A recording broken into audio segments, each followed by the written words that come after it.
ప్రియమైన దేవుని పిల్లలందరికీ యేసుక్రీస్తు వారి పేరిట వందనాలు. ఎలా ఉన్నారండి? అందరు బాగున్నారు? దేవుడు మనకి ఇచ్చినటువంటి ఈ అవకాశమును బట్టి మీరందరూ వాక్యాన్ని వినడానికి ప్రయాసపడి వచ్చినందుకు మిమ్మల్ని అందరినీ దేవుడు చల్లగా చూడాలి అని మనస్ఫూర్తిగా కోరుకుంటున్నాను. దేవుని పిల్లారు, కాసేపు దేవుని వాక్యాన్ని మనం ధ్యానిద్దాం. Bible open university India international కొత్త సిలబస్ అనుసరించి మనం పాఠాలు నేర్చుకుంటున్నాం, ఒకదాని తర్వాత ఒకటి. ఇప్పుడు కూడా ఒక పాఠాన్ని మనం ఆలోచిద్దాం. బైబిల్లో నరబలి ఉన్నదా? చాలా శ్రద్ధగా గమనించండి, వ్రాసుకోండి. ఓకే, బైబిల్లో నరబలి ఉన్నదా? బైబిల్ మీద ఇటీవలి కాలంలో మత ఛాందసవాదులు విరుచుకుపడడాన్ని మనం చూస్తున్నాం. ముఖ్యంగా భారతదేశంలో క్రైస్తవ్యాన్ని నమ్మని, క్రీస్తును అనుసరించని భారతదేశంలోని ప్రజలు బైబిల్ని ఏదో ఒక విధంగా తప్పు పట్టాలి అని అనేకులైనటువంటి భారతీయులు క్రైస్తవ్యపు బాట పడుతున్నారు అనే అక్కసుతో, అసూయతో ఎలా అయినా సరే క్రైస్తవ్యాన్ని భారతదేశం నుండి పారద్రోలాలి అని అనేక రకాలైనటువంటి పథకాలు వాళ్ళు రచించారు. వాటిలో ఒకటి క్రైస్తవులను ఇబ్బంది పెట్టడము, వారిని కొట్టడము, తిట్టడము, వారి సువార్త ప్రకటనను అడ్డగించటము. ఇకపోతే రెండవదిగా వ్యూహాత్మకమైనటువంటి దాడి, అనగా బైబిల్నే ఉపయోగించి బైబిల్ గ్రంథంలో దేవుడు వ్రాయించిన మాటలన్నీ తీసుకుని బైబిల్ తప్పు అని నిరూపించే ప్రయత్నం చేయటం.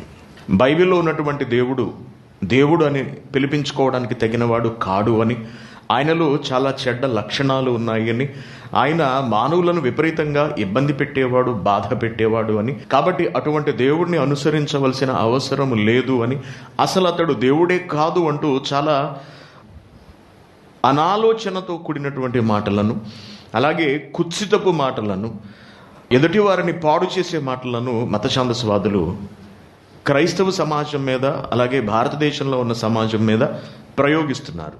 అంటే ఈ మాటలన్నీ విని క్రైస్తవ్యంలోకి కొత్త వాళ్ళు రాకుండా ఉంటారు అని, అలాగే బైబిల్లో ఉన్నటువంటి వారికి అర్థం కాని విషయాలను లోపాలుగా ఎత్తి చూపించడం వలన ఇప్పటికే క్రైస్తవ్యంలోకి ప్రవేశించిన వాళ్ళు, భారతదేశంలో ఉన్న వాళ్ళు ఒకవేళ ఎవరైనా ప్రవేశించి ఉంటే వాళ్ళు తిరిగి తమ మతంలోనికి వెనుకకు వచ్చేస్తారు అనే ఉద్దేశంతో అభ్యంతరకరమైనటువంటి మాటలు బైబిల్ గురించి వాళ్ళు మాట్లాడుతున్నారు. దానిలో ఒకటే, బైబిల్లో నరబలి ఉన్నది. బైబిల్ దేవుడు నరబలిని ప్రోత్సహిస్తున్నాడు. అనగా మనుషులను బలి తీసుకునే ఒక అలవాటు లేక ఒక ఇష్టము బైబిల్లోని దేవుడికి ఉన్నది. దీనివలన దేవుడే నరబలిని కోరుకోవడం వలన సమాజానికి చాలా అనర్థం చేకూరుతుంది. కాబట్టి ఇటువంటి నమ్మకాలను ప్రోత్సహించే ఈ క్రైస్తవ్యం భారతదేశంలో ఉండటానికి వీల్లేదు. అలాగే ఈ బైబిల్, ఈ విషయాలంతటినీ కలిగి ఉన్నటువంటి ప్రామాణిక గ్రంథమైన బైబిల్ భారతదేశంలోని వారు ఎవరు చదవకూడదు. కాబట్టి ఈ విషయంలో మీరందరూ జాగ్రత్తగా ఉండండి. గొర్రెల్లా పాస్టర్లు చెబుతున్న మాటలు విని మోసపోకండి మీరు అంటూ చాలా విషయాలు మాట్లాడుకుంటూ వస్తున్నారు. అంటే నరబలి బైబిల్లో ఉన్నది అని, ఆ బలిని ఇమ్మని సాక్షాత్తు దేవుడే అడుగుతున్నాడు అని బైబిల్ నరబలిని ప్రోత్సహిస్తున్నది. దీనివలన భారతదేశ సమాజానికి ఎంతో ముప్పు ఉన్నది అని చెప్పి వాళ్ళు చెప్పుకుంటూ వెళుతున్నారు. అయితే వాళ్ళు అసలు దేన్ని బట్టి మాటలు మాట్లాడుతున్నారు? నిజంగా బైబిల్లో నరబలి ఉన్నదా? తనకు బలిని ఇమ్మని, మనుషులనే బలిగా ఇమ్మని దేవుడు అడుగుతున్నాడా? మనుషులను బలి తీసుకోవడం దేవునికి ఇష్టమా? అసలు ఏ బలినైనా దేవుడు ప్రోత్సహిస్తున్నాడా లేదా అన్నదాన్ని ఈరోజు మనం పరిశీలించి నేర్చుకుంటేనే ఎవరైనా ఇటువంటి సందేహాన్ని లేవనెత్తినప్పుడు, లేకపోతే ఇటువంటి విమర్శ చేసినప్పుడు వారికి మనం సరైన సమాధానాన్ని చెప్పగలము. కాబట్టి ఈ ప్రశ్నకు ఉన్నటువంటి సమాధానాన్ని మనం ఆలోచిద్దాం. అసలు దేనిని బట్టి వీళ్ళు ఎలా మాట్లాడుతున్నారు అని చూస్తే, హెబ్రీయులకు రాసిన పత్రిక 11వ అధ్యాయము 17వ వచనం, బైబిల్లో నరబలి ఉన్నది. దేవుడు నరబలిని అడుగుతున్నాడు. భక్తులు కూడా నరబలినిచ్చారు, మానవులను దేవుడికి బలిగా ఇచ్చారు అని వాళ్ళు చెబుతున్నటువంటి మాట బైబిల్లోని ఈ వచనంపై ఆధారపడి కొనసాగుతున్నది. చూడండి, ఇక్కడ ఏముందంటే 17వ వచనం, అబ్రహాము శోధింపబడి విశ్వాసమును బట్టి ఇస్సాకును బలిగా అర్పించెను. అబ్రహాము శోధింపబడి విశ్వాసమును బట్టి ఇస్సాకును బలిగా అర్పించెను అన్నాడు. బలిగా అర్పించెను అనగా అర్పించేశాడు, బలి చేశాడు. అబ్రహాము తన కుమారుణ్ణి బలి ఇచ్చాడు. అంటే బలి ఉన్నది బైబిల్లో. బలి ఇచ్చారు యెహోవా అనే దేవునికి.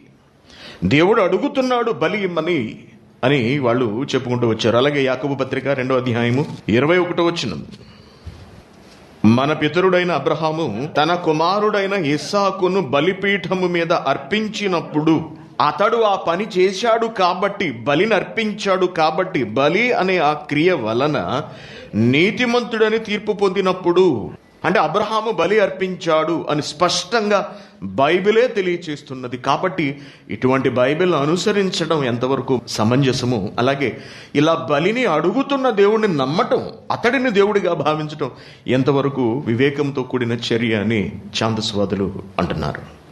దేవుని పిల్లలారా, ఇవన్నీ చదువుతున్నప్పుడు మనకు కూడా అనుమానం వస్తుంది. దేవుడు ఏమిటి నరబలి అడగటం ఏమిటి, అబ్రహాం ఏమిటి ఇస్సాకును బలిగా ఇవ్వటం ఏమిటి? ఇది నిజమేనా? ఇది జరిగిందా లేదా? జరగకపోతే ఎందుకు రాయించాడు? అబ్రహాము ఇస్సాకును బలిగా ఇవ్వకపోతే అబ్రహాము అర్పించను అని అసలు ఎలా వ్రాశాడు? ఒక భక్తుని ద్వారా కాకుండా పౌలు గారు అదే విషయాన్ని ప్రస్తావించారు. అలాగే యాకోబు గారు కూడా తన పత్రికలో దీనిని లేవనెత్తారు. ఇవ్వబోయాడు అని అనలేదు, ఇచ్చాడు అని చాలా డైరెక్ట్గా వాళ్ళు రాసేశారు. మరి రాశారు అంటే జరగకపోతే వాళ్ళు ఎందుకు రాసి ఉంటారు? జరిగినదా? వీరు రాసినది ఇక్కడ వాస్తవమేనా లేక అబద్ధమా? అబద్ధాలు బైబిల్లో వ్రాయబడి ఉంటాయా? దేవుడు వ్రాయిస్తాడా? అబద్ధాలు ఉన్న గ్రంథము దైవ గ్రంథం అవుతుందా? దేవుడు అబద్ధములను తన బిడ్డలకు నేర్పిస్తాడా? వీటన్నిటిని మనం ఆలోచించాలి. కాబట్టి ఒకసారి అసలు అప్పుడు ఏం జరిగింది అన్న దగ్గరకు మనం వెళదాం. మీలో ఇంచుమించు అందరికీ ఈ విషయాలన్నీ తెలుసు, చాలాసార్లు మనం వీటన్నిటిని నేర్చుకున్నాము. అయితే ఒక పాఠ్యాంశంగా దీన్ని పెట్టారు కాబట్టి మరలా దీన్ని నేర్చుకోవలసిన, చూడవలసిన అవసరం ఉన్నది. కాబట్టి చూసుకుంటూ వెళదాము. ఆదికాండం 22వ అధ్యాయము. ఆ సంగతులు జరిగిన తరువాత దేవుడు అబ్రహామును పరిశోధించెను. ఎలా పరిశోధించాడంటే, అబ్రహామా అని పిలువుగా అతడు చిత్తము ప్రభువా అనెను. అప్పుడు ఆయన, నీకు ఒక్కడయ్యున్న నీ కుమారుని అనగా నీవు ప్రేమించు ఇస్సాకును తీసుకుని మోరియా దేశమునకు వెళ్ళి అక్కడ నేను నీతో చెప్పబోవు పర్వతములలో ఒకదాని మీద దహన బలిగా అతడిని అర్పించుమని చెప్పెను. తెల్లవారినప్పుడు అబ్రహాము లేచి తన గాడిదకు గంత కట్టి తన పనివారిలో ఇద్దరిని తన కుమారుడు ఇస్సాకును వెంటబెట్టుకుని దహన బలి కొరకు కట్టెలను చీల్చి లేచి దేవుడు తనతో చెప్పిన చోటికి వెళ్ళాను. 3 రోజులు పట్టింది ప్రయాణం చేయటకు. 3వ నాడు అబ్రహాము కనులెత్తి దూరము నుండి ఆ చోటును చూచి తన పనివారితో, మీరు గాడిదతో ఇక్కడే ఉండండి, నేనును ఈ చిన్నవాడు అక్కడికి వెళ్ళి దేవునికి మ్రొక్కి మరలా మీ యొద్దకు వచ్చేదమని చెప్పి దహన బలికి కట్టెలు తీసుకుని తన కుమారుడగు ఇస్సాకు మీద పెట్టి తన చేతితో నిప్పును కత్తిని పట్టుకుని పోయెను. వారిద్దరూ కూడి వెళ్ళుచుండగా ఇస్సాకు తన తండ్రి అయిన అబ్రహాముతో, నా తండ్రి అని పిలిచాను. అందుకతడు, ఏమి నా కుమారుడా అనెను. అప్పుడు అతడు, నిప్పును కట్టెలను ఉన్నవి గాని దహన బలికి గొర్రె పిల్ల ఏది అని అడుగగా అబ్రహాము, నా కుమారుడా, దేవుడే దహన బలికి గొర్రె పిల్లను చూచుకొనుడని చెప్పెను. అలాగూ వారిద్దరూ కూడి వెళ్ళి దేవుడు అతనితో చెప్పిన చోటుకు వచ్చినప్పుడు అబ్రహాము అక్కడ బలిపీఠము కట్టి కట్టెలు చక్కగా పేర్చి తన కుమారుడైన ఇస్సాకును బంధించి ఆ పీఠము పైనున్న కట్టెల మీద ఉంచెను. ఇది జరిగిన సంఘటనలోని అర్ధభాగము. నేను మీకు ఇప్పుడు చదివి వినిపించాను.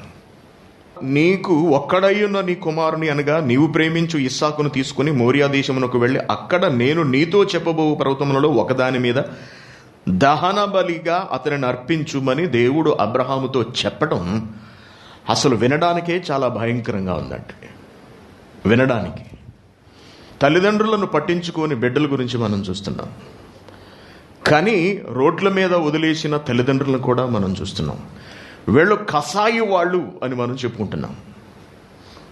ముఖ్యంగా బిడ్డలను పట్టించుకొని తండ్రి, బిడ్డలను అనాథల్లా వదిలేసినటువంటి తల్లిదండ్రులు, తమ సుఖాలు తమ ఆనందాల కొరకు బిడ్డల జీవితాలను సర్వనాశనం చేసేసిన తల్లిదండ్రులు, వీళ్ళందరి గురించి మనం చాలా కఠినమైన మాటలు మాట్లాడుతుంటాం. అసలు మనుషులైనా మనస్సుందా? అటువంటిప్పుడు మీరు బిడ్డలు ఎందుకు కన్నారు? మీకెంత భారం అయిపోయారా మీరు కన్న పిల్లలు అని నానా మాటలు అంటుంటాం. ఇకపోతే తమ సుఖాలు సంతోషాలు నెరవేర్చుకోవడానికి అడ్డొస్తున్నారు అని కన్న పిల్లలనే కడతేర్చిన తల్లిదండ్రులను కూడా మనం చూస్తున్నాం. ఉదాహరణకు అక్రమ సంబంధాలకు అడ్డొస్తున్నారు అని, లేకపోతే తల్లి అక్రమ సంబంధం కొడుకు చూశాడని, లేక తండ్రి అక్రమ సంబంధం కూతురు చూసిందని, వాళ్ళ ఈ విషయాన్ని బయట పెడితే ఎక్కడల్లరైపోతుందో అనే భయంతో చాలామంది కన్న బిడ్డలను చంపేయడాన్ని మనం చూస్తున్నాం. వాళ్ళు అసలు ఎంత కర్కశమైన గుండె కలిగిన వాళ్ళు, ఎంత దుర్మార్గులు అన్నది మనకు తెలుసు. అంటే కన్న బిడ్డని ఎలా బలి తీసుకున్నారు అన్నదే మన బాధ. ఎవడో ముక్కు ముఖం తెలియని వాళ్ళు పిల్లల్ని చంపారు అంటే ఆ దారి వేరు, కానీ కన్నవాళ్లే బిడ్డలను చంపుతున్నారు అంటే, లేదా చంపడానికి మరొకరికి అప్పచెప్పారు అంటే అసలు అది ఎంత దారుణం. దాన్ని మనం సహించలేం. అటువంటి అప్పుడు దేవుడు తన బిడ్డలను తనకు బలి ఇమ్మని అడుగుతున్నాడు అంటే అందున అబ్రహాముతోటి అబ్రహాము ఎంత క్లోజో దేవుడికి మనకు తెలుసు.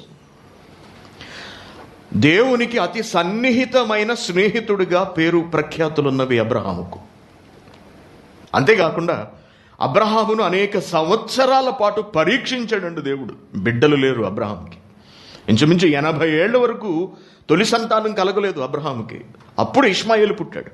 ఆ తర్వాత కొంతకాలానికి దేవుడు శారా గర్భాన్ని పండించి అబ్రహాముకు ఒక కుమారుణ్ణి అనుగ్రహించాడు. ఇంచుమించు 100వ ఏట అబ్రహాముకి భార్య అయిన శారా గర్భాన ఇస్సాకు పుట్టాడు.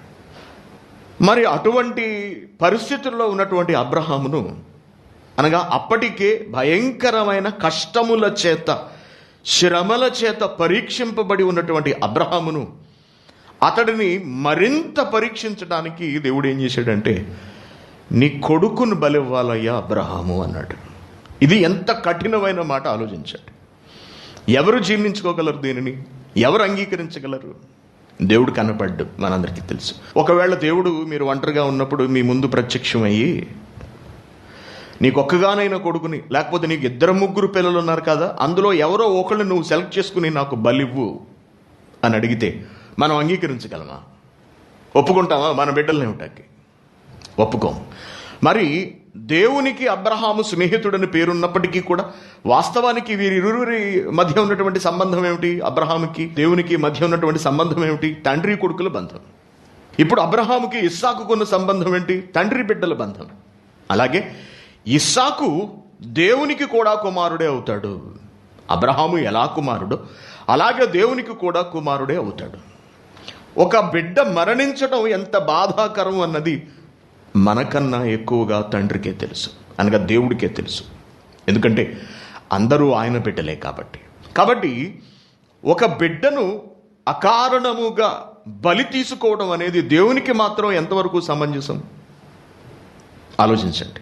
మన బిడ్డలను పరీక్షించడానికి మనం వారికి మరణకరమైన పరీక్షలు ఏమీ పెట్టమే, అంతే కదండి. మన బిడ్డలను మనం క్రమశిక్షణలో పెట్టడానికి, లేకపోతే వారికి చదువు పట్ల ఎంత శ్రద్ధ ఉన్నదో చూడడానికి మనం వాడికి తిండి తిప్పలు పెట్టకుండా రోజుల పాటు కడుపు మాడి చేసి కూర్చోబెట్టి చదివిస్తామా? చదివించం. వారి యోగక్షేమాలు చూస్తూనే వాళ్ళకి చదువు మీద ఎంత శ్రద్ధ ఉన్నదో పరీక్షిస్తూ వారికి చదువు మీద శ్రద్ధ కలిగించడానికి ప్రయత్నిస్తూ ఉంటాం. ఇప్పుడు దేవుడు అబ్రహామును పరీక్షించాలనుకున్నాడు. బాగా గమనించండి, మొదటి వచనంలోనే మొట్టమొదటే ఈ సంగతిని దేవుడు ప్రస్తావించేశాడు. ఆ సంగతులు జరిగిన తరువాత, ఏ సంగతులు జరిగిన తరువాత? ఇస్సాకు పుట్టడము, ఇస్సాకు పెరిగి పెద్దవాడవుతూ ఉండడము, అబ్రహాము హాగరును ఇష్మాయేలును పంపించి వేసేయడము. ఈ సంగతులన్నీ జరిగిన తర్వాత అబ్రహాముకి ఇస్సాకుకి మధ్యలో తండ్రి కొడుకుల బంధం అనేది చాలా బలీయం అయిపోయిన తర్వాత, ఎందుకంటే ఇష్మాయేలు వెళ్ళిపోయాడు, ఇక ఉన్నది ఇస్సాకు ఒక్కడే కాబట్టి ఒక్కడితోనే వృద్ధుడైన తండ్రి ఎంత ప్రేమానుబంధాన్ని ఏర్పరచుకుని ఉంటాడు అన్నది మనందరికీ తెలిసిందే. కాబట్టి ప్రేమ బాగా ముదిరిన తరువాత తండ్రి కొడుకుల మధ్య, అంటే బహుశా మీకు అర్థమవుతుందేమో, ఈ సంగతులు జరిగిన తరువాత దేవుడు అబ్రహామును పరిశోధించెను అనగా పరీక్షించాడు. పరిశోధించెను అనగా పరీక్షించెను. దేనిని పరీక్షించాడు? ఆయన అబ్రహామా అని పిలువగా, చిత్తం ప్రభు అని అప్పుడు ఆయన, నీకు ఒక్కడైన నీ కుమారుని, అనగా నీవు ప్రేమించు నీ కుమారుడు, నీవు ప్రేమించు, నీకు ఒక్కడై ఉన్న నీ కుమారుని అనగా నీవు ప్రేమించు, నీవు ప్రేమించు, నీవు ప్రేమించు. బాగా ప్రేమ కొడుకంటే అబ్రహాంకి. ఎందుకుండదు? ఎవరికి ఉండదు చెప్పండి తన బిడ్డల మీద ప్రేమ? మరి నీకు నీ బిడ్డ మీద ఎక్కువ ప్రేమ ఉన్నదా, నా మీద ఎక్కువ ప్రేమ ఉన్నదా? దానిని పరీక్షించదలుచుకున్నాడు దేవుడు, దానిని పరిశోధించదలుచుకున్నాడు, ఆ ప్రేమను పరీక్షించదలుచుకున్నాడు దేవుడు. ఆ వచనంలోనే ఈ ప్రశ్నకు సమాధానం ఉందండి. దేవుడు తన కుమారుణ్ణి బలి తీసుకున్నాడా లేదా అన్నది. దేవుడు అబ్రహామును పరిశోధించి, నువ్వు ప్రేమిస్తున్న నీ కుమారుణ్ణి నాకు బలి ఇవ్వు అని అడిగాడు. ఒకటే మాట. దానికి అబ్రహాము, అదేంటి ప్రభువా, అసలు అలా ఎలా అడుగుతున్నారండి మీరు? ఇష్మాయేలును పంపించేయమన్నది మీరు, పంపించేశాను నేను. ఇప్పుడు నాకున్న ఆధారం వల్ల ఇసాకు ఒక్కడే. నా ఆశలన్నీ వాడి మీదే ఉన్నాయి, నా కళ్ళన్నీ వాడి మీదే ఉన్నాయి. మరి వృద్ధాప్యంలో మీరు నాకు గర్భఫలాన్ని ఇచ్చి, ఈ వయసులో నేను ఉండగా, వాడే నా జీవితం అనుకుంటూ ఉండగా, మీరు అసలు వాడిని ఎలా అడుగుతున్నారు?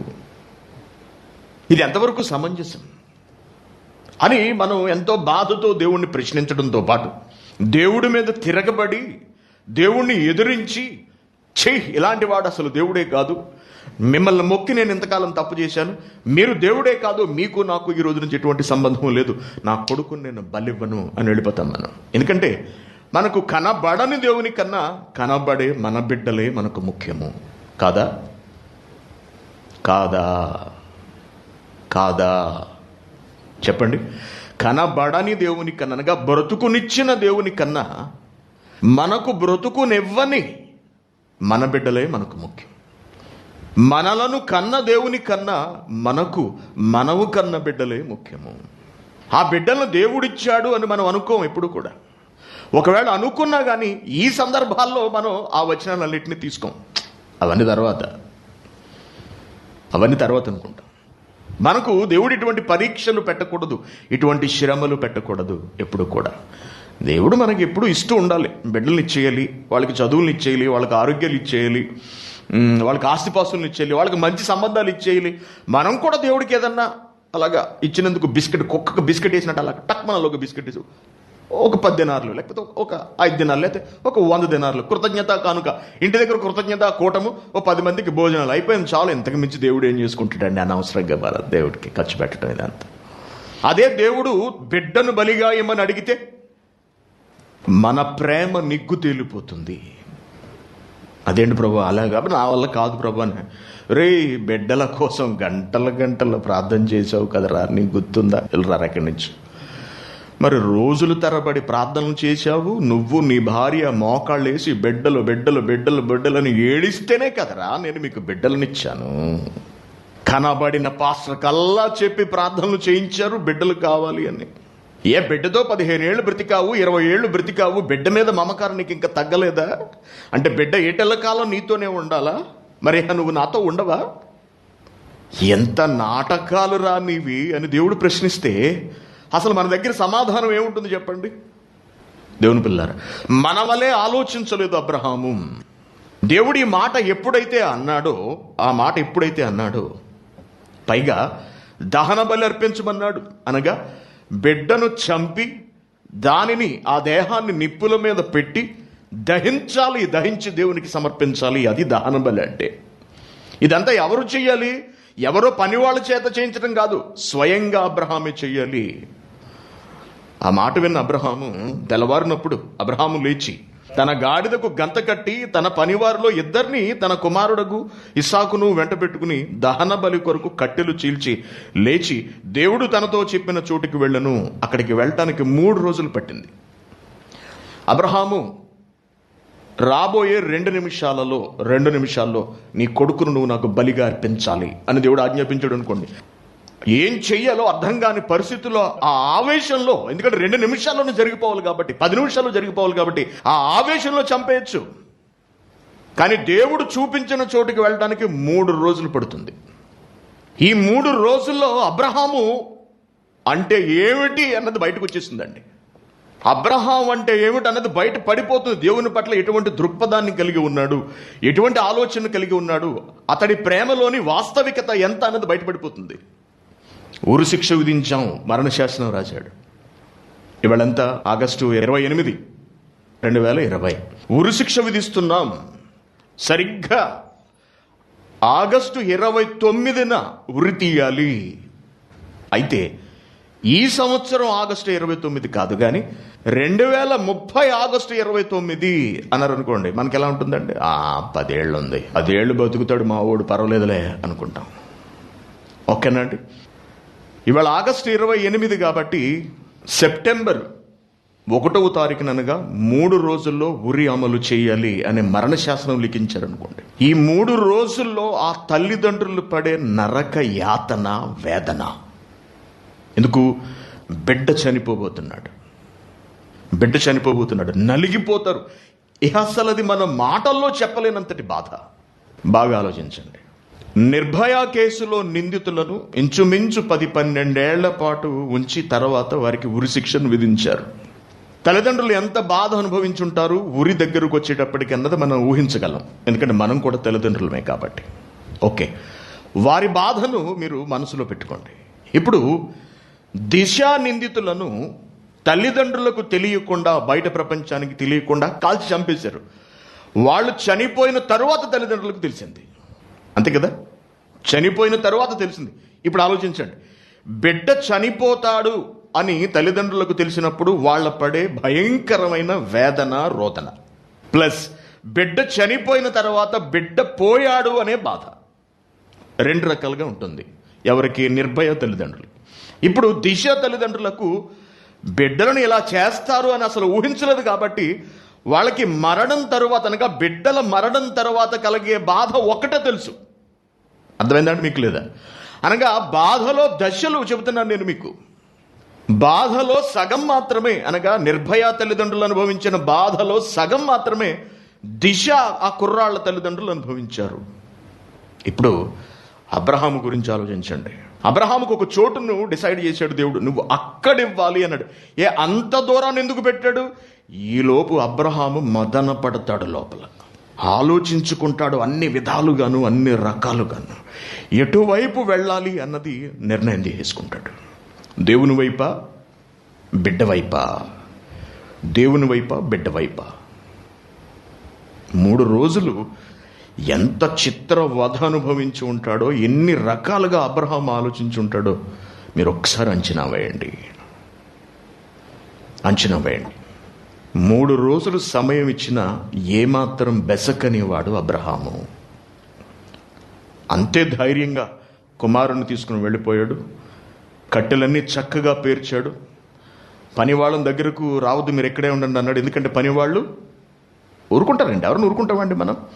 మన యజమానుడు తన బిడ్డనే కట్టెల మీద పేర్చి చంపబోతుంటే మనం ఊరుకుంటామా? ఎంత కోవైటోడైనా సరే, మనం వాళ్ళ దగ్గర డ్రైవర్లు అయినా లేకపోతే ఇంట్లో పనిచేసే వాళ్ళు ఎవరైనా సరే ఊరుకుంటామా? చూస్తూ చంపుతుంటే సహించలేం. అందులోకి వాడు చిన్నపిల్లాడు.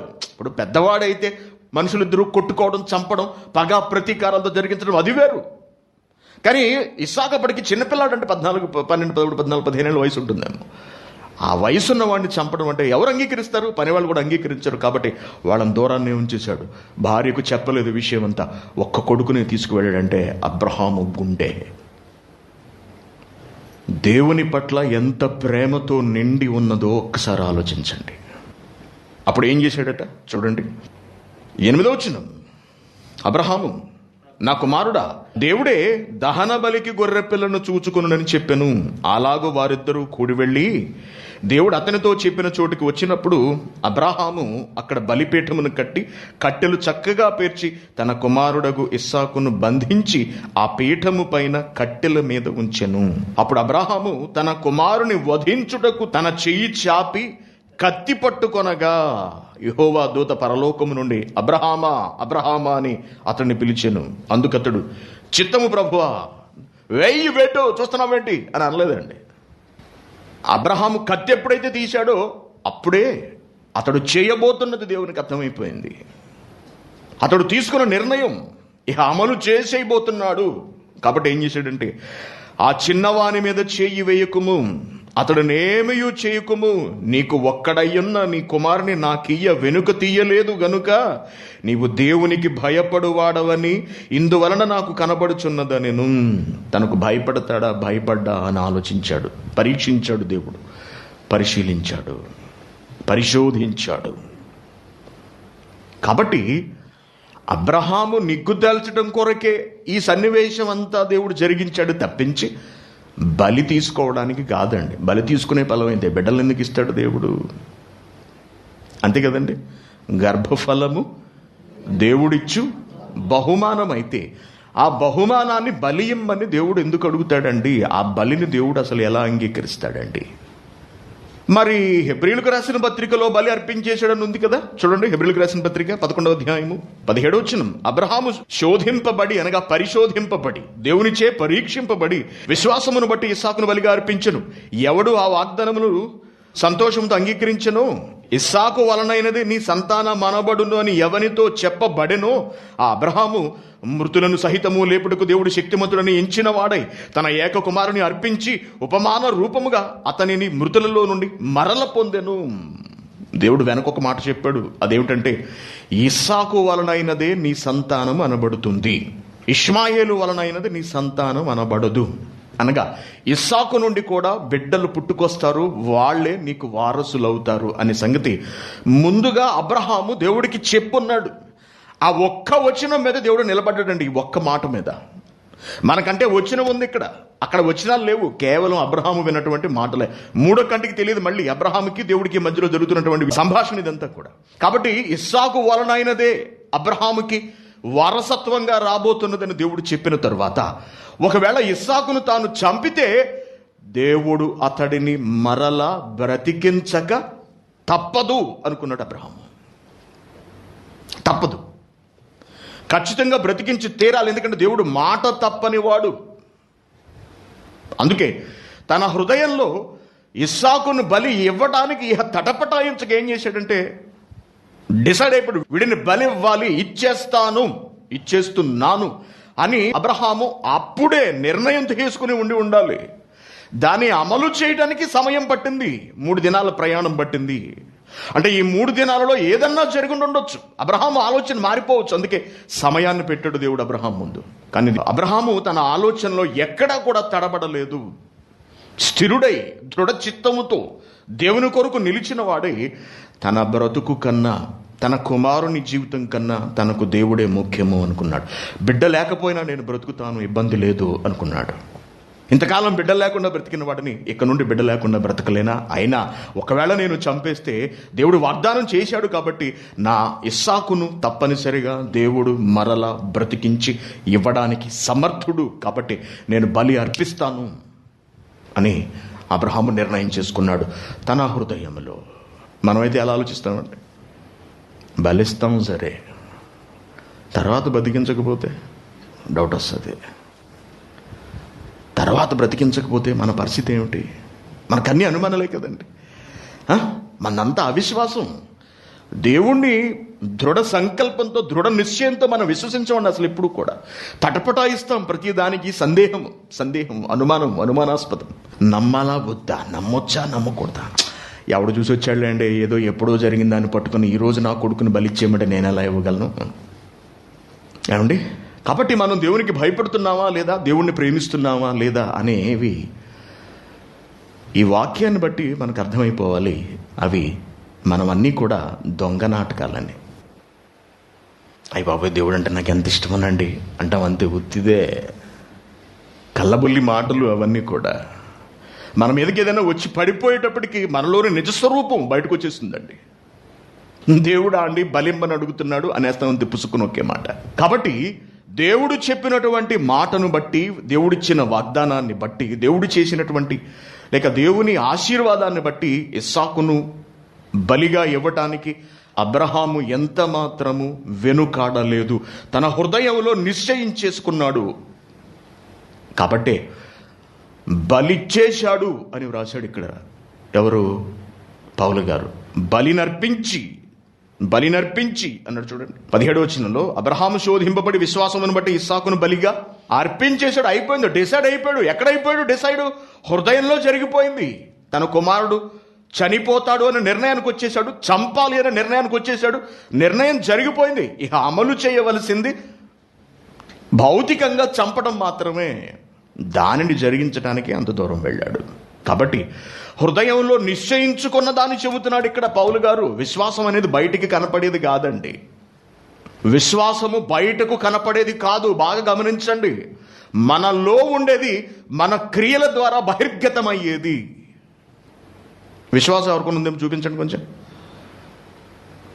యేసుప్రభు నమ్ముతున్న వాళ్ళు ఇక్కడ ఎవరిని ఉన్నారా అండి? క్రీస్తుని విశ్వసిస్తున్న వాళ్ళు ఎవరిని ఉన్నారా? చేతులెత్తండి. యేసుప్రభు నమ్మేవాళ్ళు ఒక్కళ్ళు కూడా లేరా? అందరూ నమ్మేవాళ్ళు. ఏది చూపించండి ఒకసారి మీ విశ్వాసాన్ని. నీ విశ్వాసం ఏది? కనబడదండి. అది కనబడనిది. నీ హృదయమునకు నీ ఆత్మకు నువ్వు సంబంధించినది. అది నీ క్రియలలో బయటపడుతుంది. అలాగే అబ్రహాము హృదయంలో నిశ్చయించుకున్నాడు, క్రియలలో చూపించాడు. హృదయంలో అర్పించేశాడు. ఒకడు ఒక హత్య చెయ్యాలి అని హృదయంలో నిర్ణయించుకున్న తర్వాతే కదండి దాన్ని జరిగిస్తాడు. ఒక వ్యక్తి వ్యభిచరించాలని తొలుత హృదయంలో నిర్ణయించుకుంటేనే దాన్ని జరిగిస్తాడు. అనగా తొలుత ఎక్కడ ప్రారంభమవుతుంది? హృదయంలోనే ప్రారంభమవుతుంది, హృదయంలోనే జరిగిపోతుంది. భౌతికంగా తర్వాత అది నెరవేరుస్తాడు మనిషి. కాబట్టి అర్పించను అనే పదాన్ని ఉపయోగించాడు. అలాగే యాకోబు పత్రికలో కూడా చూడండి ఏముందో, 2వ అధ్యాయము 21వ వచనం. మన పితరుడైన అబ్రహాము తన కుమారుడైన ఇస్సాకును బలిపీఠము మీద అర్పించినప్పుడు నిర్ణయం చేసుకున్నాడు చంపడానికి, బలి చేయడానికి. బలిపీఠం మీద అర్పించేశాడు. అర్పించేసినట్టే లెక్క. అది అర్పించేసినట్టే లెక్క. అది విశ్వాసం అంటే. అది విశ్వాసం అంటే, అది నమ్మకం అంటే. మనం దేవుని కొరకు దేనిని వదలమండి, ఎవరిని కోల్పోవడానికి సిద్ధంగా ఉండం. ఇంకది విశ్వాసంలో అవుతుంది. దేవుని పని నిమిత్తము మనం దేనిని విడిచిపెట్టం, త్యాగం చెయ్యం, ప్రేమను వ్యక్తపరచలేము. మనమన్నీ కూడా మన ప్రేమ అంతా ఎక్కడి నుంచి వస్తుందండి? పెదవుల నుంచి వచ్చే ప్రేమ అంతే. That's it. అబ్రహాము ప్రేమ పెదవుల నుండి, దేవుని పట్ల ఉన్నటువంటి భయము పెదవుల నుండి ఉబికి వచ్చినది కాదు, హృదయాంతరాళలోంచి, అతని ఆత్మలోంచి వచ్చినది. కాబట్టి దేవుడు బలినిమ్మని అబ్రహామును అడగడం వెనుక ఒక కారణం ఉన్నది. అబ్రహాము భౌతికంగా తన కుమారుడిని వధించాడా? చంపేశాడా? లేదు. అంటే దేవుడు బలి ఇచ్చేసేంత వరకు ఆగాడా? బలిచ్చిన తర్వాత పోని మొండాన్ని అతుకుదాంలే అనుకున్నాడా? లేదు. ఎందుకంటే బలి తీసుకోవడం దేవుని ఉద్దేశం ఎంత మాత్రమూ కాదు, అసలు కాదు.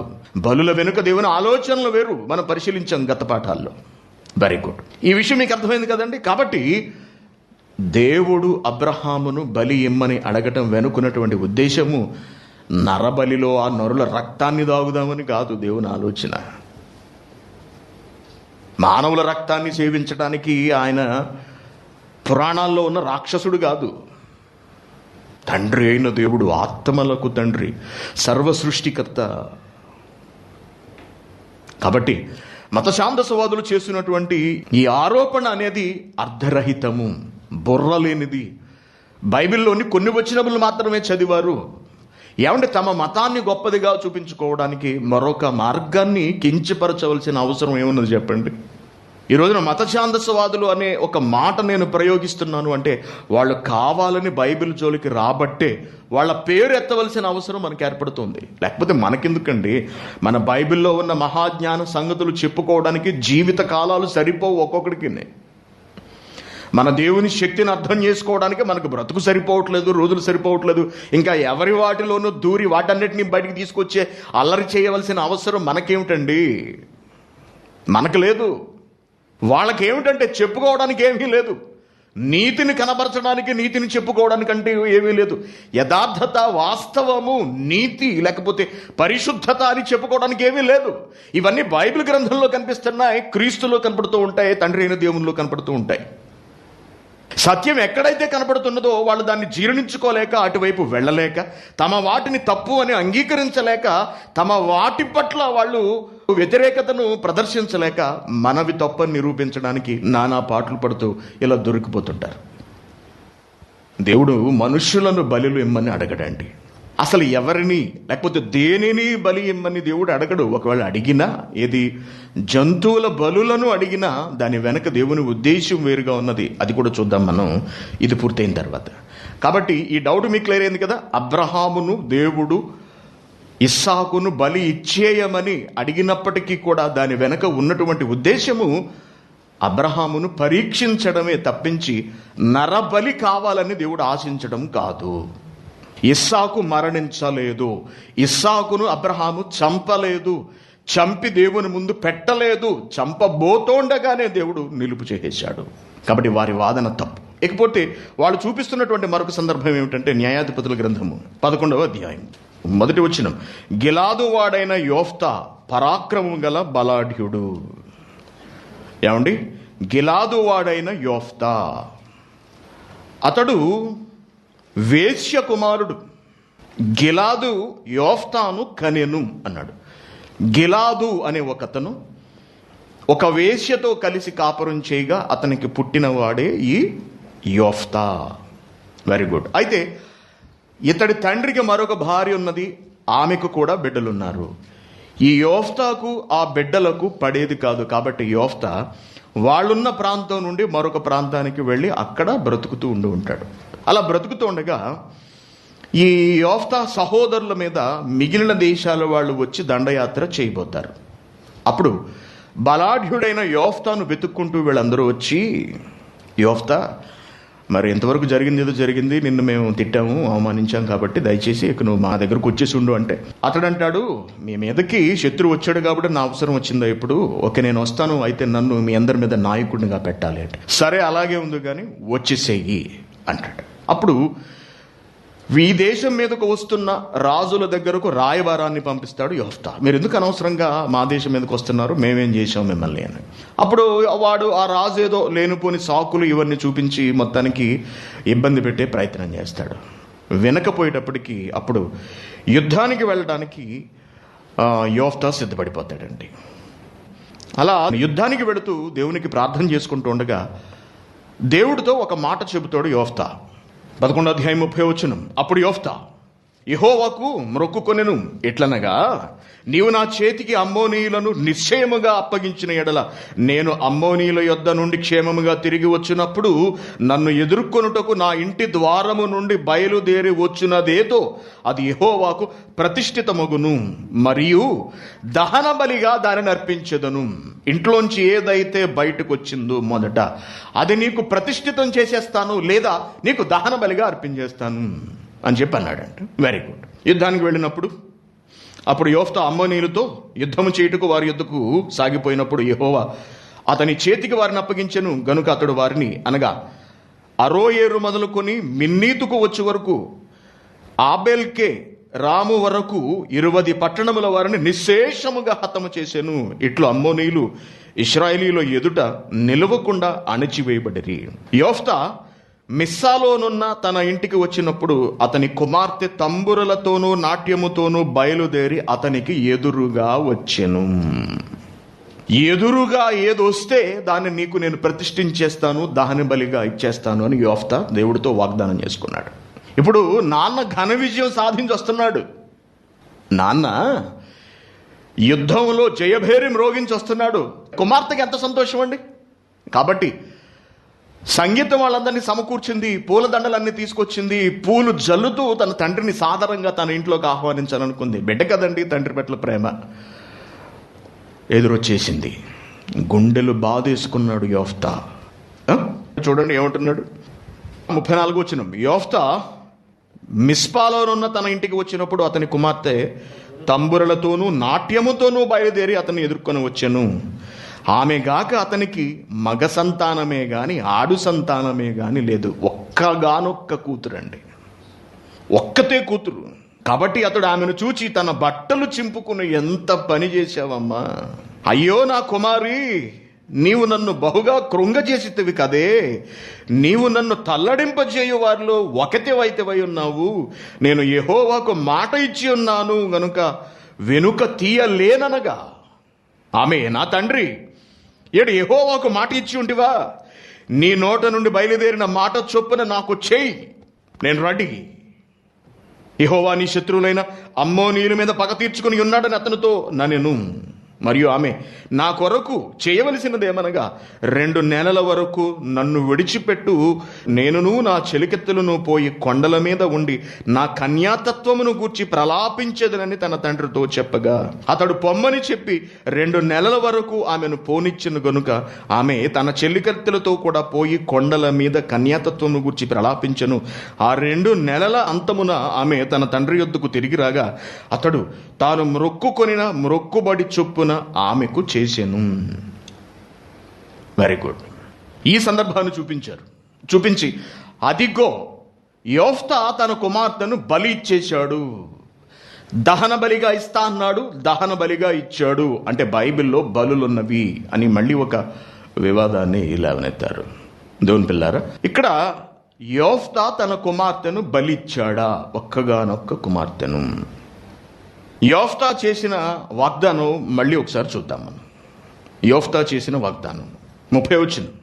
అప్పుడు యోఫ్తా యెహోవాకు మొక్కుకొనెను ఎట్లనగా, నీవు నా చేతికి అమ్మోనీయులను నిశ్చయముగా అప్పగించిన ఎడల నేను అమ్మోనీయుల యొద్ద నుండి క్షేమముగా తిరిగి వచ్చినప్పుడు నన్ను ఎదుర్కొనుటకు నా ఇంటి ద్వారము నుండి బయలుదేరి వచ్చునదేదో అది యెహోవాకు ప్రతిష్ఠితమగును అన్నాడు. యెహోవాకు ప్రతిష్ఠితమగును. ప్రతిష్ఠితం చేయడం అంటే ఏమిటి? ప్రతిష్ఠితం చేయడం అంటే ఏమిటి? దేవుని పనికి దానిని పూర్తిగా కేటాయించడము, దానిని మరొక పనికి ఉపయోగించకపోవటము. ఈ బేస్మెంట్ ఉందండి, ఇది మనం దేవుని పని నిమిత్తం తీసుకున్నాం. అంటే దేవుని పని నిమిత్తం ప్రతిష్ఠించబడిన స్థలము అని మనం అనుకుందాం దీన్ని. Very good. ఇప్పుడు దీన్ని ఎవరన్నా రెంట్కి ఇమ్మన్నారు అనుకోండి, ఇక్కడ ఏం పెట్టుకుంటాము? ఇక్కడ డాన్సింగ్ క్లాస్ పెట్టుకుంటాం మేము. దీన్ని మాకు రెంట్కి ఇవ్వండి, నెలకు మీకు 200 దినార్లు అద్దిస్తాము అన్నారు అనుకోండి. అమ్మ 200 దినార్లు చాలా బడ్డని తగ్గిపోతావు నా నెత్తిమించి. అలా అని నేను ఇవ్వగలనా? దీన్ని ఇవ్వలేను. కారణం ఏంటంటే ఇది దేవుని పని నిమిత్తం ఉపయోగించుకోవడం కొరకు మాత్రమే తీసుకున్నాను నేను. ఇతర పనులకు నేను దీన్ని వాడలేను. కారణం, దీనిని ఆ పని నిమిత్తము ప్రతిష్ఠించాను అనగా ప్రత్యేకపరిచాను అని అర్థము. ప్రతిష్ఠించడం అనగా ప్రత్యేకపరచుట. Very good. ఇప్పుడు పాత నిబంధన కాలంలో ప్రతిష్ఠించేవి ఉన్నవా? ఉన్నవి. ప్రతిష్ఠితములున్నవి. బలులు అర్పించేవి, దహన బలులు అర్పించేవి కూడా ఉన్నవి. ఈ 2 వేరు అంశములు. గమనించండి బాగా. ఏం చెప్తున్నాడు ఇక్కడ? 2 మాటలు మాట్లాడాడు. చూడండి, 2 మాటలు మాట్లాడాడు యోఫ్తా. మొక్కుకున్నాడు. ఏమనంటే, యెహోవాకు ప్రతిష్ఠితమగును అని, మరియు దహన బలిగా దానిని అర్పించెదను అనెను అన్నాడు. ఇక్కడ మరియు అనే చోట 1 అంకేసం చూడండి, కింద వ్రాసిన చూడండి, లేదా అంటే దాన్ని ప్రతిష్ఠిస్తాను. ఎదురుగా ఏదొస్తే దాన్ని ప్రతిష్ఠిస్తాను. ఒకవేళ అది దహన బలి అర్పించవలసినదనుకో, దాన్ని దహన బలిగా అర్పిస్తాను. 2 విధాలుగా మాట్లాడాడు. అనగా 2 రకాలైన వాగ్దానాలు చేశాడు. Very good. ఇప్పుడు అసలు ప్రతిష్ఠితములు అంటే ఏమిటి? వేటిని ప్రతిష్ఠములుగా చేస్తారు అన్నది మనం చూద్దాం. లేవీకాండం 27వ అధ్యాయము 28వ వచనం. అయితే మనుషులలోనే గాని, జంతువులలోనే గాని, స్వాస్థ్యమైన పొలములోనే గాని, తనకు కలిగిన వాటన్నిటిలో దేనినైనను ఒకడు యెహోవాకు ప్రతిష్ఠించిన ఎడల, ప్రతిష్ఠించిన దానిని అమ్మకూడదు, విడిపింపను కూడదు. ప్రతిష్ఠించిన సమస్తమును యెహోవాకు అతి పరిశుద్ధముగా ఉండును అన్నాడండి. ఇక్కడ ప్రతిష్ఠించేవి ఏవేవని చెబుతున్నాడు? మనుషులలో గాని, మనుషులు ప్రతిష్ఠిస్తారు మనుషులను. జంతువులను ప్రతిష్ఠిస్తారు జంతువులలోనే గాని. స్వాస్యమైనను పొలములో గాని, తనకు కలిగిన వాటన్నిటిలో దేనినైనను ఒకడు యెహోవాకు ప్రతిష్ఠించిన ఎడల. అంటే మనుషులను కూడా ప్రతిష్ఠించవచ్చు, జంతువులను కూడా ప్రతిష్ఠించవచ్చు. ఫర్ ఎగ్జాంపుల్, ఎవరికో ఎడ్లు ఉన్నాయనుకోండి, ఎడ్లు చర్చికి చేస్తున్నామండి. ఎడ్లు చర్చి భాషగారు కోసుకు తింటాడా? దేనికి? చర్చికి సంబంధించిన పనులు ఏమైనా ఉంటే, ఒకవేళ చర్చికి బండి ఉంటే దాన్ని లాగటానికే ఇది ఉపయోగించాలి. ఎవరికైనా ఏదైనా పొలం పని ఉంది, లేకపోతే ఎవరో ట్రాన్స్పోర్ట్ చేస్తే ఆ ఎడ్ల బండి మీద ఏమన్నా సరుకులు వేసుకెళ్తే డబ్బులు ఇస్తారన్నారు అన్న వాటికి దానిని ఉపయోగించకూడదు అనక ప్రతిష్ఠితము చేయటము. అర్థమైంది కదండి? ఒక పొలాన్ని దేవుని కొరకు ఇచ్చి చేయటం అనగా దేవునికి ప్రతిష్ఠించడం, ఒక ఇంటిని దేవుని కొరకు ప్రతిష్ఠించడం అనగా దేవుని కొరకు ఇచ్చి చేయటం, ఒక మనిషిని దేవుని కొరకు ప్రతిష్ఠించటం అనగా దేవుని కొరకు ఇచ్చి చేయటం, తన్ను తాను దేవునికి సమర్పించుకోవడము అనగా బలి అర్పించుకోవడం కాదు. గమనించండి, దేవుని పని కొరకు తన్ను తాను ప్రత్యేకించుకోవడము అని అర్థము. ఇప్పుడు యోఫ్తా ఏమన్నాడు? నేను తొలుత వచ్చిన దానిని ప్రతిష్ఠిస్తాను లేదా దహన బలిగా ఇస్తాను అన్నాడు. ఓకేనా? ద్వితీయోపదేశకాండం 14వ అధ్యాయం 2వ వచనం చూడండి. ఏలయనగా నీ దేవుడైన యెహోవాకు నీవు ప్రతిష్ఠిత జనము, అంటే జనాంగం కూడా ప్రతిష్ఠితులు అవుతారా? ఎస్, ఇశ్రాయేలు జనాంగము దేవుని కొరకు ప్రత్యేకింపబడిన వారు. వాళ్ళు దేవుళ్ళుగా ప్రపంచ ప్రజలచే చెప్పుకుంటున్న మరొక దేవుని వైపు కన్నెత్తి చూడడానికి వీల్లేదు. కారణం, దేవుడు వాళ్ళను ప్రతిష్ఠించుకున్నాడు అనగా ప్రత్యేకపరుచుకున్నాడు. 2వ దినవృత్తాంతములు 29వ అధ్యాయము 2వ దినవృత్తాంతములు 29వ అధ్యాయము 19వ వచనం. మరియు రాజైన ఆహాజు ఏలిన కాలమున అతడు ద్రోహము చేసి పారవేసిన ఉపకరణములన్నిటినీ మేము సిద్ధపరిచి ప్రతిష్ఠించి ఉన్నాం అనగా ప్రత్యేకపరిచి దేవుని కొరకు వాటిని అలాగే ఉంచారు. మిగిలిన పనులకు వాటిని అప్పగించలేదు. Very good. అనగా మనుషులను ప్రతిష్ఠించవచ్చు, జంతువులను ప్రతిష్ఠించవచ్చు, వస్తువులను ప్రతిష్ఠించవచ్చు, ఆస్తిపాస్తులను కలిగిన దేనినైనా సరే ప్రతిష్ఠించవచ్చు. ప్రతిష్ఠించడము వేరు. Very good. ఇప్పుడు దహన బలిగా ఇస్తానన్నాడు. దహన బలి ఇవ్వాలి అంటే ఏవేవి ఇవ్వాలి అన్న దాన్ని మళ్ళా దేవుడే చెప్పాలి, మనకు తెలియదు కాబట్టి దహన బలుల గురించి దేవుడు ఏం మాట్లాడుతున్నాడో చూద్దాం. లేవీకాండం, మళ్ళీ లేవీకాండము 1వ అధ్యాయము 1 నుండి. యెహోవా మోషేను పిలిచి ప్రత్యక్ష గుడారంలో నుండి అతనికి ఇలాగూ సెలవిచ్చెను, నీవు ఇశ్రాయేలీయులతో ఇట్లనుము, మీలో ఎవరైనాను యెహోవాకు బలి అర్పించినప్పుడు, బలి ఇవ్వవలసిందేంటో చెప్తున్నాడు చూడండి. బలి అర్పించినప్పుడు గోవుల మందలలో నుండి గాని, గొర్రెల మందలలో నుండి గాని, మేకల మందలలో నుండి గాని దానిని తీసుకుని రావలెను. బలిచ్చేది దేని వల్లట? గోవుల మంద నుండి గాని, గొర్రెల మంద నుండి గాని, మేకల మంద నుండి గాని దానిని తీసుకుని రావాలను. అతడు దహన బలి రూపముగా అర్పించున్నది గోవులలోనిదైనను నిర్దోషమైన మగదానిని తీసుకుని రావలను అన్నాడు. దహన బలిగా అర్పించాలంటే దేని అర్పించాలి? మగదానిని, నిర్దోషమైన మగదానిని. దేని నుండి తీసుకోవాలి? గోవులలో నుండి, గొర్రెలలో నుండి, ఆవుల మందల నుండి, లేకపోతే ఆ మేకల మందలలో నుండి. మనుషులలో నుండి అని అనలేదండి. అన్నాడా? బలులర్పించేవి, దహన బలిగా ఇవ్వవలసినవేవో కూడా చెప్పాడు దేవుడు. కిందకు వచ్చేటప్పటికి ఇంకా 14వ వచనం, అతడు యెహోవాకు దహన బలిగా అర్పించున్నది పక్షి జాతిలోనిదైన ఎడల. ఒకవేళ పక్షులు ఇద్దాం అనుకుంటున్నావా? తెల్ల గువ్వలలో నుండి కానీ, పావురపు పిల్లలో నుండి కానీ తేవలేను. ఎంత బాగుంది చూడండి. 10వ వచనం చూడండి.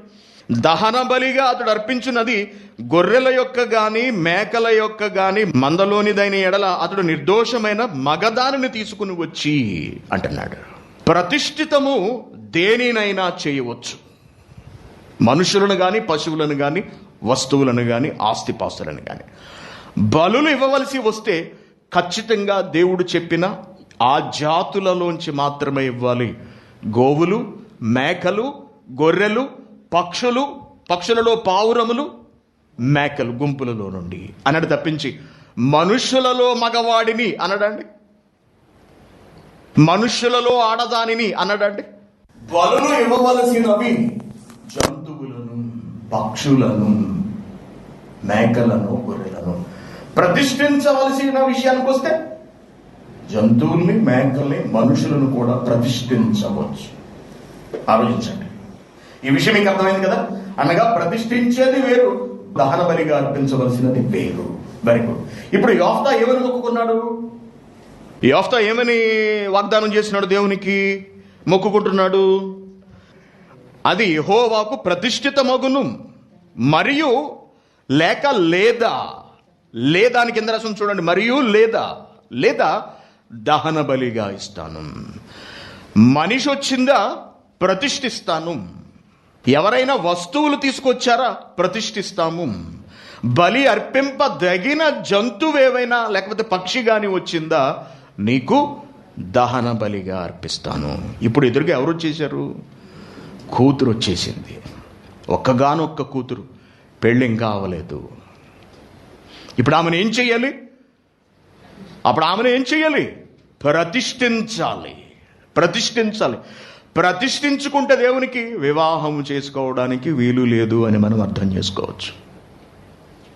దేవునికి ప్రతిష్ఠించుకుంటే ఇహ దేవుని సేవ, దేవుని మిగిలిన పనులు, దేవుని కొరకు చేయవలసిన పనులన్నీ చేసి అలా ప్రత్యేకంగానే ఉండిపోవాలి తప్పించి వివాహము విషయమైన వివరణ ఎక్కడ మనకు కనపడలేదు.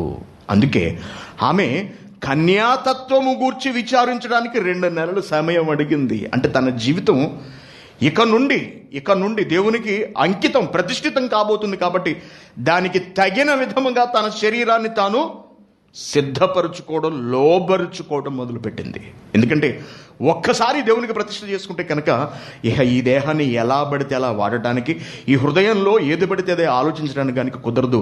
హృదయం నిండా దేవుడు ఉండాలి. శరీర క్రియలన్నీ కూడా, శరీరంతో చేసే పనులన్నీ కూడా దేవుని కొరకైనవై ఉండాలి. కాబట్టి ఈ 2 నెలల్లో తనను తాను దేవునితో కలిసి బ్రతకడానికి, దేవుని పనులు జరిగించడానికి, సిద్ధపరచుకోవడానికి సమయం అడిగింది. నీ ఆలోచనను, నీ ఒప్పందాన్ని దేవునితో నువ్వు ఎంత మాత్రం రద్దు చేసుకోవడానికి వీలు లేదు తండ్రి, దాన్ని మీరు కొనసాగించండి అన్నది. ఆమె చెప్పినట్టుగా 2 నెలల అనంతరం తండ్రి దగ్గరకు వచ్చింది. చూడండి 39వ వచనం. ఆ 2 నెలల అనంతరము ఆమె తన తండ్రి యొద్దకు తిరిగి రాగా అతడు తాను మొక్కుకొనిన మొక్కుబడి చొప్పున ఆమెకు చేసెను. ఆమె పురుషుని ఎరుగా నే లేదు అన్నాడు. చూడండి, ఆమె బ్రతికున్నంత కాలము పురుషుని ఎరుగక తనను తాను దేవుని కొరకు ప్రతిష్ఠించుకుని అలా నిలబడిపోయింది. ప్రతి సంవత్సరమున ఇశ్రాయేలీల కుమార్తెలు 4 దినములు గిలాదు దేశస్థుడైన యోఫ్తా కుమార్తెను ప్రసిద్ధి చేయుట కద్దు. ఆమె చేసిన ఈ త్యాగమునకు, తండ్రి మాటకిచ్చినటువంటి విలువకు, తండ్రి అయిన దేవుని పట్ల ఆమెకున్నటువంటి ప్రేమకు నిదర్శనంగా ఇశ్రాయేలు దేశపు స్త్రీలు ఆమెను ఘనపరుస్తూ 4 రోజుల ఏం చేస్తారట? పండుగ లాంటి చేసుకుంటారని మనం అనుకోవచ్చు. ఆమె పురుషుని ఎరుగనే లేదు. అంటే తన కూతురు జీవితం ఆనందము, సుఖము, సంతోషము, బిడ్డలు, భర్త, సంసార జీవితం ఇవేవీ లేకుండా ఇక ప్రతిష్ఠితం అయిపోవాలి అని ఆ తండ్రి బాధపడ్డాడన్నమాట. బాధపడ్డాడు, అంతేగాని బలి చేయడం కొరకు బాధపడలేదండి. మనుషుల బలులను దేవుడు ఎప్పుడు కోరలేదు, కోరడు. అసలు మనుషులను బలులిచ్చేవాళ్ళంటే దేవునికి అసహ్యం. ఒక మంచి మాట చూద్దాం, చూడండి. మనుషులను బలులు ఇవ్వటం పట్ల దేవునికి ఉన్నటువంటి అభిప్రాయం ఏమిటి? లేవికాండం 20వ అధ్యాయము. మరియు యెహోవా మోషేకు ఇలాగూ సెలవిచ్చెను, మొదటి వచనం నుండి. నీవు ఇశ్రాయేలుతో ఇలా చెప్పు మోషే, ఇశ్రాయేలీయులను గాని, ఇశ్రాయేలు ప్రజల్లో నివసించే పరదేశంలో గాని ఒకడు ఏమాత్రము తన సంతానమును మోలెకుకు ఇచ్చిన ఎడల వానికి మరణశిక్ష విధించాలి. మోలెకు అంటే ఏంటో మీ అందరికీ తెలుసు. నేను చాలాసార్లు చెప్పాను. మోలెకు అనే ఒక దేవత విగ్రహాన్ని కింద మంట పెట్టి బాగా ఎర్రగా కాలేటట్టు చేసి ఇలా చాచి ఉన్న విగ్రహం చేతుల్లో చంటి బిడ్డలను పెట్టి బలిచ్చేవారు. అలా చేస్తే వాళ్ళ కుటుంబాలు బాగుపడతాయని, ఎటువంటి ఇబ్బందులు, రోగాలు లేకుండా ఆనందంగా జీవిస్తారు అని. ఏమండి, ఇంకా లేవికాండము 18వ అధ్యాయము 21. నీవు ఏమాత్రమును నీ సంతానమును మోలెకు నిమిత్తము అగ్నిగుండము దాట నీయకూడదు, నీ దేవుని నామమును అపవిత్రపరచకూడదు. నేను యెహోవాను. ఏంటనుకుంటున్నారు? మీ గర్భాలు తెరిచి మీకు బిడ్డలనిస్తున్నది నేను, మీ కడుపు పండిస్తున్నది నేను. మీ గర్భాన పుడుతున్న బిడ్డలు నా బిడ్డలు, మీ బిడ్డలు కారు. నా బిడ్డలను బలివ్వటానికి మీకు ఎంత ధైర్యం? అసలు నా బిడ్డలను చంపడానికి మీకు ఎన్ని గుండెలు అని ప్రశ్నిస్తున్నాడు దేవుడు ప్రజలను. కాబట్టి వాళ్ళు చేసినట్టుగా మీరు చేయకండి అంటున్నాడు. కీర్తనల గ్రంథము 106వ అధ్యాయము 37. మరియు వారు తమ కుమారులను తమ కుమార్తెలను దయ్యములకు బలిగా అర్పించిరి. నిరపరాధ రక్తము అనగా తమ కుమారుల రక్తము, తమ కుమార్తెల రక్తమును ఒలికించిరి. కనాను దేశపు వారి బొమ్మలకు వారిని బలిగా అర్పించిరి. ఆ రక్తము వలన దేశము అపవిత్రమాయను. తమ క్రియల వలన వారు అపవిత్రులైరి. తమ నడవడిలో వ్యభిచరించిన వారైరి కావున యెహోవా కోపము ఆయన ప్రజల మీద రగులు కొనెను. ఇశ్రాయేలు కూడా ఇలా తయారట. వీళ్ళు కూడా మూలికకు, విగ్రహాలకు, దేవతలకు తమ బిడ్డలను బలిచ్చేయడం మొదలుపెట్టారు. దానివల్ల దేవునికి ఏం కలుగుతోంది? కోపము, ఆగ్రహము. మీరెవర్రా నా బిడ్డలను బలివ్వటానికి? ఎవడైనా మన కొడుకుని తీసుకెళ్ళి బలిచ్చేస్తే మనకు ఎలా ఉంటుందండి? నా కొడుకు, నా రక్తం, నేను కన్నాను, నా కలలో పంట అయినా నా కొడుకుని బలివ్వటానికి అసలు తలుచుకుంటేనే మనకు బీపీ పెరిగిపోతుంది. అటువంటి దేవుడికి ఎలా ఉంటుందో ఆలోచించండి ఒక్కసారి. ద్వితీయోపదేశకాండం 12:31 తమ దేవతలకు వారు చేసినట్లు నీవు నీ దేవుడైన యెహోవాను గూర్చి చేయవలదు. వాళ్ళు ఏం చేశారట వాళ్ళ దేవతలకు? ఎలయనగా యెహోవా ద్వేషించు ప్రతి హేయ క్రియను వారు తమ దేవతలకు చేసిరి. వారు తమ దేవతల పేరిట తమ కుమారులను, తమ కుమార్తెలను అగ్నిహోత్రములో కాల్చివేయుదురు కదా. ఎంత దుర్మార్గం చూడండి, బలులు. కాబట్టి బలివ్వడానికి వీల్లేదు. మనుషులను బలులుగా ఇవ్వడానికి, బిడ్డలను బలులుగా ఇవ్వడానికి వీలు లేదు అని దేవుడు ఒక పక్కన చెప్తుంటే, అబ్రహాము కొడుకును బలిచ్చేయమని దేవుడు ఎలా అడుగుతాడండి? యోఫ్తా తన కుమార్తెను ఎలా ఇచ్చేస్తాడంటే దహన బలిగా. కాబట్టి దేవుని పిల్లారా,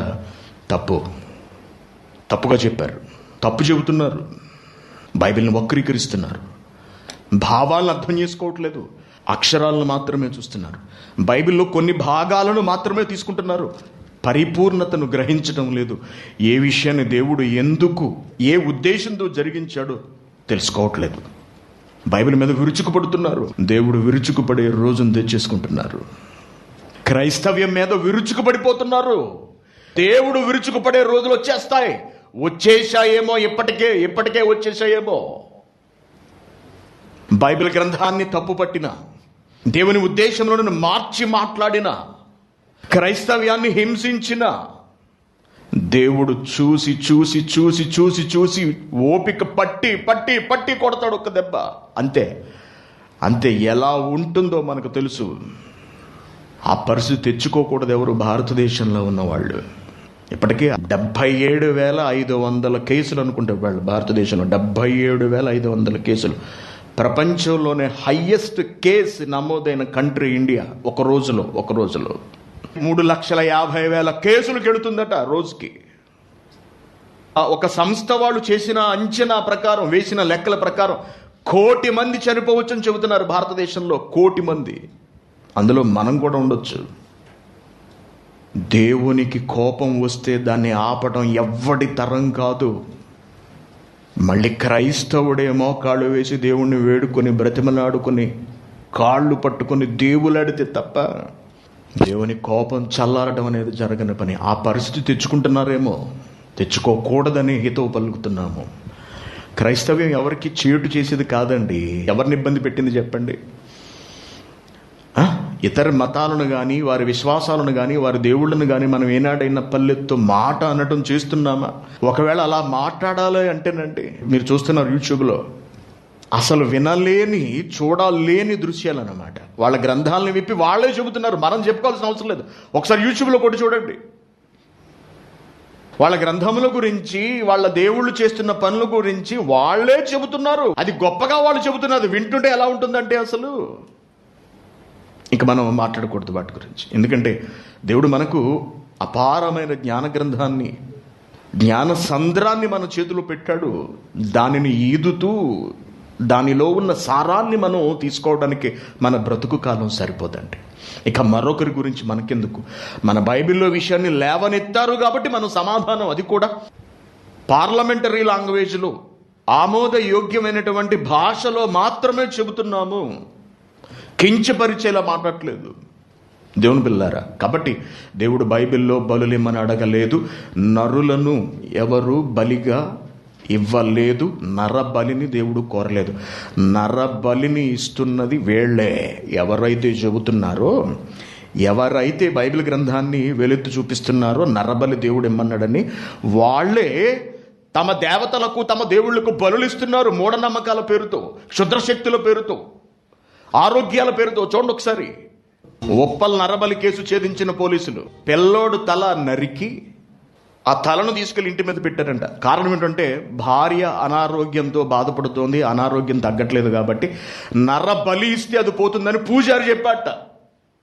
ఒక పిల్లాడిని కిడ్నాప్ చేసి తీసుకొచ్చి వాడిని చంపి వాడి రక్తాన్ని తమ ఇంటి మీద, వాడి తలను ఇంటి మీద పెట్టి ఎవడిదో పిల్లోడు తల ఎక్కడుందని చెప్పి నాటకం ఆడి చివరకు దొరికేశారు. వాడే ఇంటి ఓనరే హంతకుడు, తన భార్య ఆరోగ్యం కొరకు.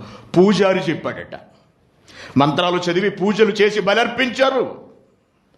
ఎవరి దేవుడికి? ఏ దేవుళ్ళకి అర్పించారు? ఏ దేవుళ్ళకి అర్పించారు? ఏ దేవుళ్ళని నమ్ముకుంటున్నారో, ఏ దేవుళ్ళని మొక్కుకుంటున్నారో ఆ దేవుళ్ళకి అర్పించారు బలి. క్రైస్తవులు ఎక్కడైనా నరబలిచ్చిన దాఖలాలు ప్రపంచంలో కనిపించాయా? క్రైస్తవులు ఎవరైనా నర బలులు ఇచ్చినట్టుగా కనిపించిందా? కనపడలేదు. అసలు దేవుడు జంతువులను, పశువులను, పక్షులను బలులుగా ఎందుకు ఇమ్మన్నాడో తెలుసా అండి?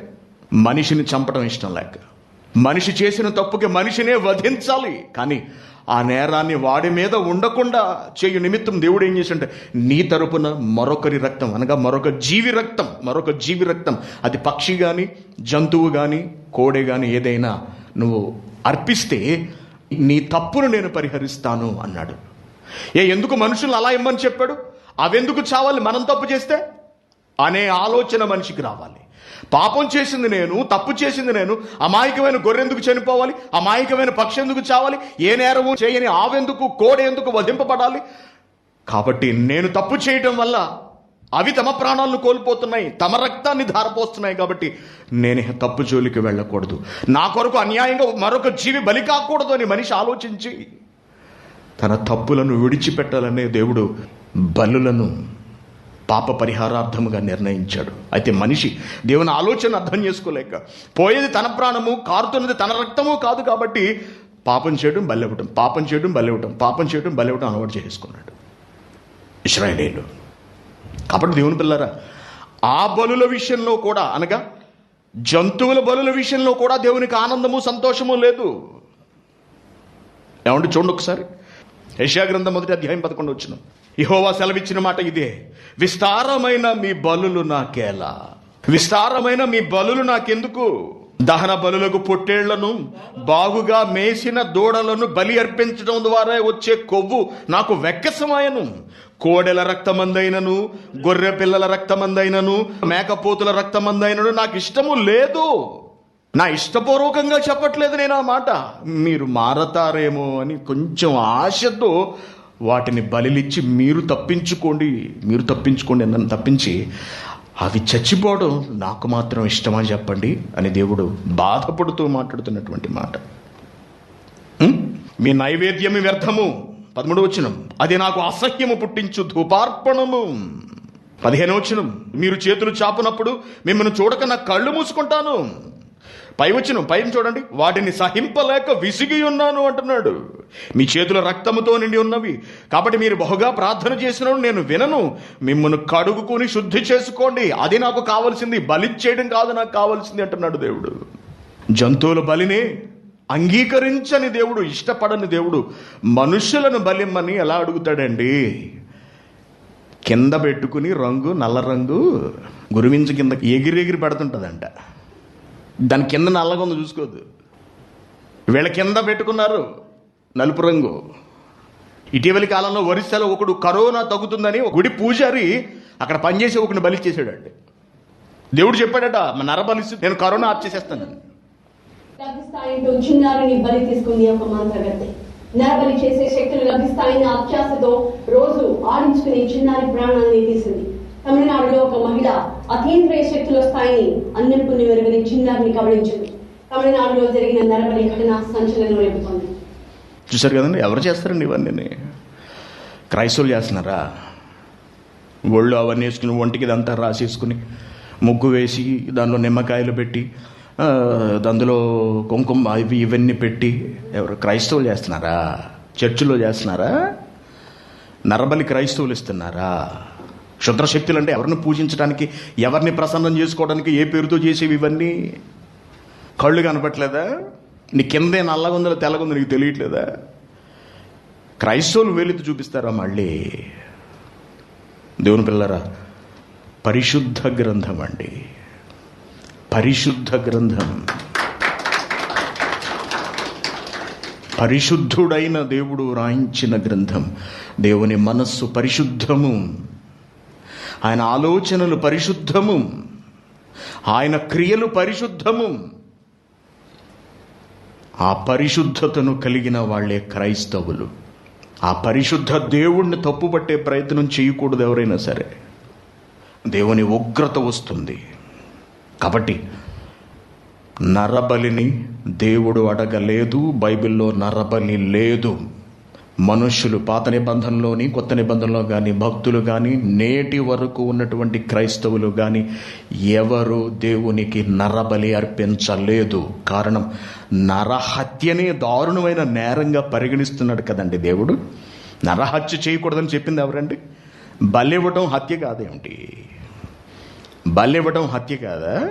నీ సహోదరుడి మీద కోపపడు ప్రతివాడు నరహత్య చేస్తున్నాడు అన్నాడు తండ్రి అయిన దేవుడు యేసుక్రీస్తు గారి ద్వారా. కోపపడటమే నరహత్య అయితే హత్యను దేవుడు ప్రోత్సహిస్తాడా అండి? అబ్రహామును అడుగుతాడా అండి? మనిషి పచ్చగా బ్రతకాలని కదండి దేవుడి ప్రకృతిని చేసింది. ఇంత మంచి శరీరాన్ని నిర్మించింది. మనం చక్కగా ఎదిగి దేవుని కొరకు బ్రతుకుతూ వివాహాలు చేసుకుని బిడ్డలతో కుటుంబ సమేతంగా తండ్రి అయిన దేవుని సేవలో తరించాలన్నదే కదండి దేవుని ఆలోచన. మనల్ని చంపాలని దేవుడు ఎందుకు అనుకుంటాడండి? అకారణంగా. అదేం ఆశ అండి? రక్తం తాగి బతుకుతాను, లేకపోతే రక్తం చూస్తే నాకు ఆనందం అని చెబుతున్నా దేవుడు ఎలా అవుతాడండి? కాబట్టి ఈ తప్పు మాటలను విని మీరెవరూ మోసపోకండి. హైందవ సహోదరులకు ఇవన్నీ చెప్పి మోసగిస్తున్నారు. వాళ్ళకి ఏం తెలీదు. కాబట్టి ప్రేమ దేవుని పిల్లారా, బైబిల్ని అపార్థం చేసుకోకూడదు ఎవరు. మీకు తెలిసిన హైందవ సహోదరులు ఎవరైనా తప్పుగా మాట్లాడుతుంటే ఇవన్నీ వివరించి వాళ్ళకి చెప్పండి.